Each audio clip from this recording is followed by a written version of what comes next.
یہ انبیاء کی سنت ہے، ہمارے محبوب محمد رسول اللہ صلی اللہ علیہ وسلم کی سنت ہے، صحابہ کی سنت ہے۔ ذرا اور آگے بڑھو، وہ دیکھو کہ حجر اسود آؤ، حجر اسود پر اپنا منہ رکھ دو، اس پر لب رکھ دو، اسے محبت سے چوم لو۔ کیوں چومیں، کیوں لب رکھیں؟ اس لیے کہ حج یہی ہے، اللہ کے پیاروں کی چند اداؤں کا نام حج ہے۔ یا اللہ، پیاروں کی چند وفاؤں کا نام حج ہے۔ حجر اسود کو جو ہی بوسہ دیا جائے گا وہ تمہارے تمام گناہ چوس لے گا۔ محبوب کریم صلی اللہ علیہ وسلم کا ارشاد ہے، حجر اسود کو بوسہ دینے سے گناہ جڑ جاتے ہیں۔ ایک مرتبہ فاروق اعظم رضی اللہ عنہ حجر اسود کو بوسہ دے رہے ہیں، چوم رہے ہیں۔ کیوں کہ حجر اسود کو مصطفیٰ نے چوما، صدیق نے بھی چوما۔ تو حضرت فاروق اعظم رضی اللہ تعالی عنہ کھڑے ہو گئے، حجر اسود کو خطاب فرما رہے ہیں۔ کھڑے ہو کر آپ نے خطاب فرمایا، انک حجر لا تنفع ولا تضر، اے حجر اسود تو ایک پتھر ہے، نہ تو نفع کا مالک ہے نہ نقصان کا مالک ہے، تو ایک پتھر ہے۔ تجھے اگر میرے مصطفیٰ نے نبوت کے لبوں سے نہ چوما ہوتا تو میں کبھی تجھے آج نہ چومتا۔ اس موحد اعظم نے بتا دیا کہ نفع نقصان کا مالک صرف اور صرف معبود حقیقی رب العالمین ہے، اس کے سوا نفع اور نقصان کا کوئی مالک نہیں، یہ کسی کو حق ہے ہی نہیں، یہ صرف اور صرف اللہ کی ذات ہے۔ یہ توحید کا عقیدہ جو حجر اسود کے بوسہ کے بعد پوری امت کو فاروق اعظم نے عطا فرمایا، یہ مصطفیٰ کی یونیورسٹی کا طالب علم، یہ مصطفیٰ کی یونیورسٹی کا سند یافتہ جس نے کلمہ توحید سے پوری امت کو سرشار کر دیا اور فلسفہ حج کی روح کو بیان کر دیا کہ ہم حجر اسود کو بوسہ کیوں دیتے ہیں، اس لیے کہ محمد رسول اللہ صلی اللہ علیہ وسلم نے اس کو بوسہ دیا اور سرکار دو عالم صلی اللہ علیہ وسلم نے اس پر نبوت والے اپنے ہونٹ رکھے۔ یہی حج ہے، یہی حج کا فلسفہ ہے، یہی حج کی روحانیت ہے، اور حج نام ہے چند پیغمبروں کی اداؤں کا۔ ارشاد باری تعالیٰ ہے، لَقَدْ كَانَ لَكُمْ فِي رَسُولِ اللَّهِ أُسْوَةٌ حَسَنَةٌ، ان اداؤں کو پیغمبر کی سنت کہہ لیجئے، ان وفاؤں کو پیغمبر کی اپنے رب سے والہانہ محبت اور اطاعت کہہ لیجئے۔ ارشاد فرما، مالک کائنات نے تمہارے لیے بہترین نمونہ، بہترین ماڈل زندگی گزارنے کا میرے محبوب کی سیرت میں نے، میرے محبوب کی سنت میں نے۔ محبت اور اطاعت کے اس کو کہا جائے شرعی اور علمی الفاظ بولنے میں تو سنت اور اطاعت اسی کو کہا جاتا ہے کہ اللہ کے حکم کی پیروی کرنا اور محبوب کی سنتوں پر زندگی گزارنا۔ عشق اور محبت میں ڈوبے ہوئے لفظ بولنے ہو تو دائیں رفع اس کو کہا جائے۔ طواف کر لیا، ملتزم سے نپٹ لیے، حتیم کے اندر سجدہ ریز ہو گئے، در مولا سے جھولیاں بھر لی، تو اب آؤ ذرا بیت اللہ شریف کے سامنے مقام ابراہیم ہے۔ اور میرے بندو، تم نے طواف بھی کر لیا، ملتزم سے لپٹ لیے، حتیم میں سجدہ ریز ہو لیے، آؤ در مولا سے تم نے جھولیاں بھر لی، اب ادھر کو آ جاؤ بیت اللہ شریف کے سامنے مقام ابراہیم ہے، آؤ یہاں پر دو گانا نفل ادا کرو۔ کیوں؟ اس لیے کہ یہاں پر دو نفل ادا کرنے کا حکم میری طرف سے ہے۔ اور میرے بندو، میرے قرآن کو کھولو، فَاتَّخِذُوا مِن مَّقَامِ إِبْرَاهِيمَ مُصَلًّى، اور مقام ابراہیم کے قریب نماز ادا کرو۔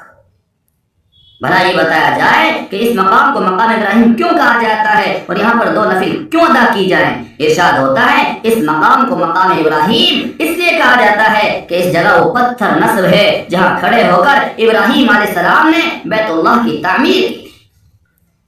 آپ جس مقام پر کھڑے ہوئے تھے وہاں حضرت ابراہیم علیہ السلام کے قدموں کے نشان نقش ہو گئے جو آج تک موجود ہیں۔ یہ خدا کی قدرت کا نشان ہے اور حضرت ابراہیم علیہ السلام کا معجزہ ہے، اور پیغمبر کی وفا کا اس کو صلہ ملا ہے۔ جو پتھر پیغمبر کے قدموں سے جڑ جائے اس کا ڈنکا دو عالم میں بجا دیا جائے گا، اسے پوری دنیا کی عقیدت اور محبت کا مرکز بنا دیا جائے گا۔ اور ایمان والو، مسلمانوں، ذرا غور کرو، دل پر ہاتھ رکھ کر سوچو، جو پتھر نبی کے قدموں سے جڑ گیا اس پتھر کا ڈنکا دنیا دونوں جہان میں بج گیا، دنیا میں بھی آخرت میں بھی اس پتھر کا مرتبہ بڑھ گیا۔ جو صدیق پیغمبر کے سینے اور مدینے سے جڑ گیا اس کی دھوم عرش و فرش پر مچ گئی۔ پتھر کا سینہ خلیل اللہ سے متاثر ہوا، صدیق و فاروق کا سینہ حبیب اللہ سے متاثر ہوا۔ پتھر بھی بازی لے گیا، صدیق بھی بازی لے گیا۔ ذالک فضل اللہ یؤتیہ من یشاء، یہ اللہ کا فضل ہے جسے مقام ابراہیم اور اس کے قرب جوار میں نفل کیوں ادا کیے جائیں گے؟ اس لیے کہ دل فاروق اعظم کے دل میں یوں آیا، طواف ختم کر کے مقام ابراہیم کے پاس 2 نفل کیوں نہ ادا کیے جائیں، اور خود کیسے کرتے جب تک خدا اور رسول کا حکم نہ ہوتا۔ ادھر فاروق اعظم کے دل میں خواہش پیدا ہوئی، ادھر عرش سے آواز آتی ہے، فاروق کیوں فکر کرتے ہو؟ جو تمہارے دل کی آواز ہوگی میں اسے قرآن کے حروف بنا کر پیغمبر کے سینے پر نازل کروں۔ چنانچہ جبرائیل علیہ السلام تشریف لاتے ہیں اور فرماتے ہیں، اے محبوب خدا، اللہ کی طرف سے آپ کے حکم ہوا ہے۔ فاروق اعظم کی آرزو اور تمنا کو خدا نے قرآن بنا کر عرش سے بھیجا ہے، عرش سے نازل کیا ہے۔ چنانچہ وہی نازل ہوتی ہے، فَاتَّخِذُوا مِن مَّقَامِ إِبْرَاهِيمَ مُصَلًّى، عمر کی خواہش قرآن بن گئی، عمر کی آرزو وہی رحمان بن گئی اور مقام ابراہیم کے قریب نماز ادا کر۔ اور آج تک دنیا کو پتہ ہے اور معلوم ہے کہ یہ آج بھی یہ عمل جاری ہے اور قیامت تک جاری رہے گا، اور آج تک دنیا کوشش کر کے اس مقام پر نفل ادا کرنے کے لیے جاتی ہے۔ صدیق جائیں تو وہاں، فاروق جائیں تو وہاں، عثمان جائیں تو وہاں، علی جائیں تو وہاں، کون انہیں جانے سے روک سکتا ہے؟ روک سکتا ہے تو روکو، وائد روکے، مقرر روکے، خطیب روکے، ذاکر روکے، ملنگ روکے، تبرائی روکے، جانے والے جا رہے ہیں، سنت فاروق زندہ ہو رہی ہے۔ وہ دیکھو حسن جا رہے ہیں، حسین جا رہے ہیں، عباس جا رہے ہیں، عقیل جا رہے ہیں، جعفر طیار جا رہے ہیں، رضی اللہ عنہم ورضوا عنہ، سب جا رہے ہیں۔ کہاں جا رہے ہیں؟ سنت عمر ادا کرنے کے لیے۔ یہ خدا کی عطا ہے، یہ عمر کی التجا ہے۔ سبحان اللہ، کوئی روک کے دکھائے، کہنے دو جہاں حضور جائیں گے، جہاں صدیق جائیں گے، جہاں عثمان جائیں گے، جہاں علی جائیں گے، جہاں اہل بیت جائیں گے، اہل سنت بھی وہیں جائیں گے۔ جو وہاں جائے گا وہ محبوب خدا ہوگا، جو وہاں نہیں جائے گا وہ مردود خدا ہوگا۔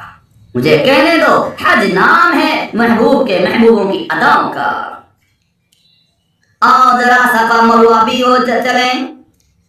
قرآن کہتا ہے، ان الصفا والمروہ من شعائر اللہ، صفا مروہ تو اللہ کی نشانیوں میں سے ہیں۔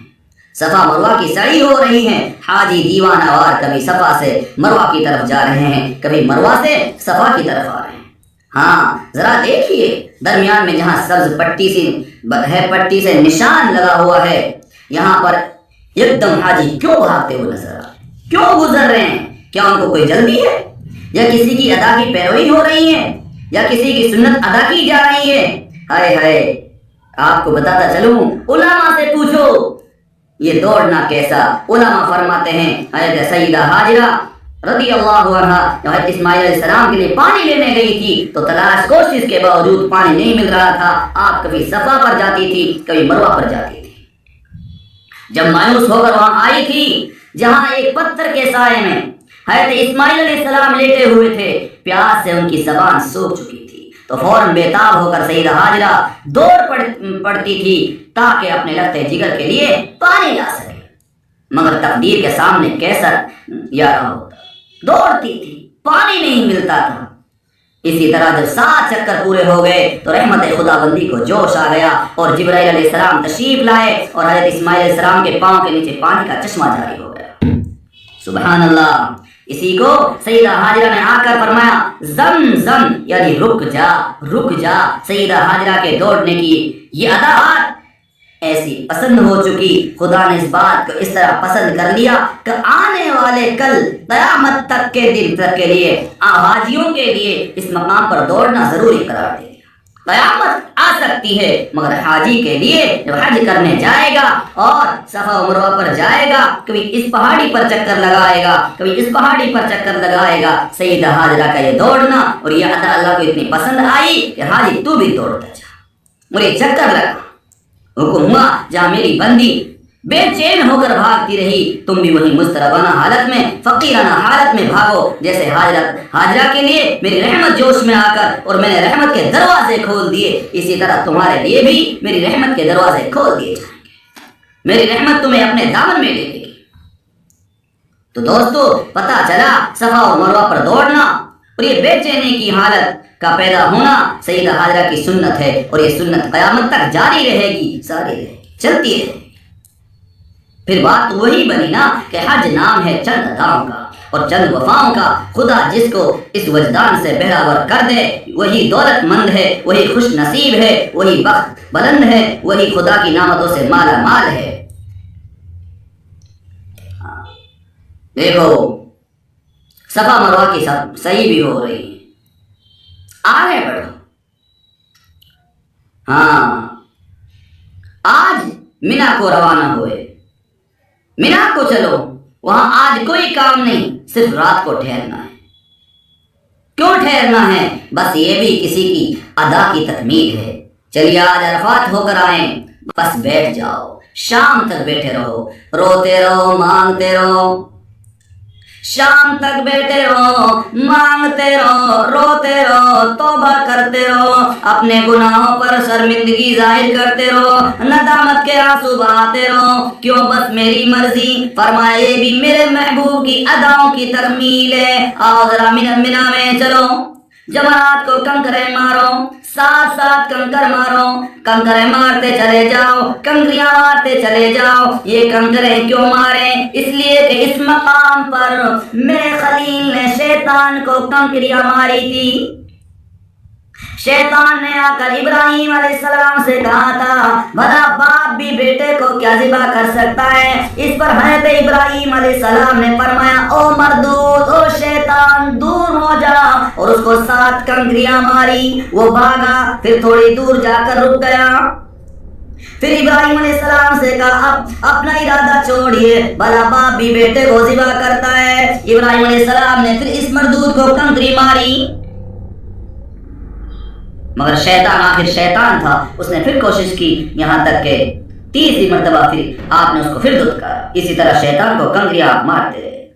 اللہ تعالیٰ کو حضرت ابراہیم علیہ السلام کی ادا اتنی پسند آئی، قیامت تک کے آنے والے حاجیوں کو حکم ہو گیا تمہیں شیطان نظر آئے نہ آئے مگر میرے خلیل اللہ کی سنت کو زندہ کرنا ہے، اور کنکروں کا سلسلہ قیامت تک جاری و ساری رہے گا۔ کیوں؟ اس لیے حج نام ہے ابراہیم علیہ السلام کی اداؤں کا، اور حج نام ہے ابراہیم علیہ السلام کی وفاؤں کا۔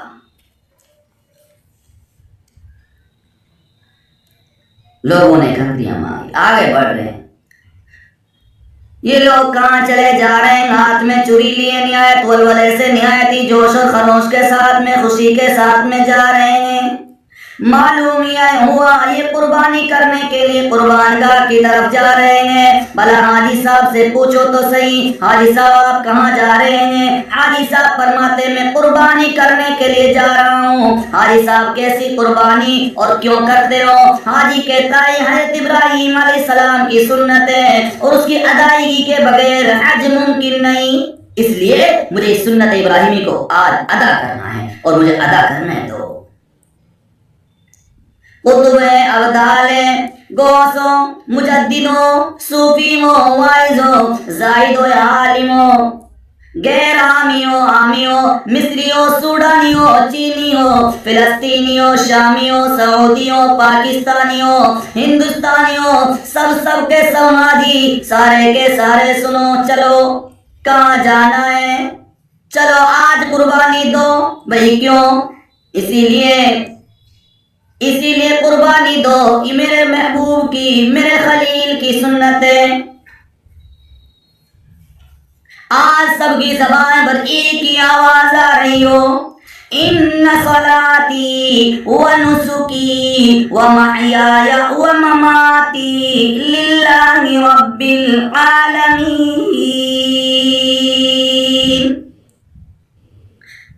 ہے بے شک میری نماز، میری قربانی، میرا جینا، میرا مرنا، میری زندگی، میری موت، تمام کے تمام میرے اعمال اللہ کے لیے ہیں. میرا جینا بھی اللہ کے لیے، میرا مرنا بھی اللہ کے لیے. سب کی زبان پر یہی بات ہے. یہ سب کے سب خلیل اللہ کے فدائی ہیں.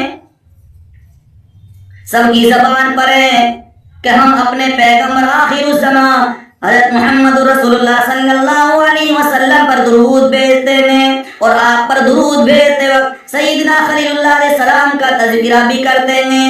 آج ابراہیم علیہ السلام نے اپنے بیٹے کی قربانی کا خواب دیکھا، لبیک کہا تھا، جس کی تعمیل کے لیے وہ اس دور دراز مقام میں آئے تھے. عین اس وقت جب چھری لے کر بیٹے کو خدا کی راہ میں قربان کرنا چاہنا، بیٹے نے بھی خدا کا حکم سن کر گردن جھکا دی. آواز آئی، اے میرے خلیل، اے میرے خلیل، آپ نے اپنا خواب سچا کر دکھایا. ہم ایسا ہی نیکوکاروں کو بدلہ دیتے ہیں. ایک بڑی دیکھا ہم اس کے بیٹے کو بچا لیا، ایک دمبا دیا اور بیٹے کو بچا لیا. اس وقت ابراہیم علیہ السلام کو معلوم ہوا کہ اس خواب کی تعبیر بیٹے کو خدا کے گھر کی خدمت اور توحید کی دعوت کے لیے مخصوص کر دیتا ہے، اور اس کے ذریعہ سے اس گھر کو دائرہ ارضی میں خدا پرستی کا مرکز بنانا ہے. آواز آتی ہو میرے بندو، جب ہم نے اس گھر کو لوگوں کا مرجع اور امن بنایا، کہا ابراہیم کے کھڑے ہونے کی جگہ کو نماز کی جگہ بناؤ، اور ابراہیم اور اسماعیل علیہ السلام سے عہد لیا کہ تم دونوں میرے گھر کو جا رہے ہو. سرکار دو عالم صلی اللہ علیہ وسلم سے بھی یہی دریافت کیا گیا، اے میرے نبی کیا ہے آپ کو معلوم ہے؟ ابراہیم علیہ السلام یہ گھر بناتے جاتے ہیں، اللہ سے مانگتے ہیں، اللہ کے حضور گڑ گڑا رہے ہیں. فرما وَإِذْ جَعَلْنَا الْبَيْتَ مَثَابَةً لِلنَّاسِ وَأَمْنًا وَاتَّخِذُوا مِن مَّقَامِ إِبْرَاهِيمَ مُصَلًّى وَعَهِدْنَا إِلَى